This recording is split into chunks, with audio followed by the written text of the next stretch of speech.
दोस्तों मैं हूं हिमालय सिंह और आप देख रहे हैं बॉलीवुड ऑफिशियल चैनल। और आज हम बात करेंगे खेसारी लाल यादव के एक नए गाने के बारे में, जिस गाने का नाम है झगड़ा।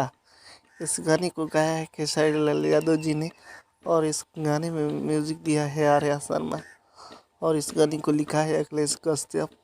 और ये गाना अन्नपूर्णा फिल्म से रिलीज होगा कल सुबह में, नहीं तो आज शाम में ये गाना रिलीज हो जाएगा।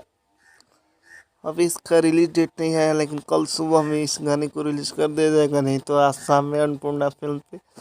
तो आप लोग जब भी आएगा ये फिल्म गाना अन्नपूर्णा फिल्म से आएगा तो इस गाने को प्यार दुलार दीजिएगा। एक बहुत ही शानदार गाना है और इस गाने में आप लोगों को नजर आएंगे चांदनी सिंह और खेसारी लाल यादव जी की जोड़ी एक बार फिर देखने को मिलेगी।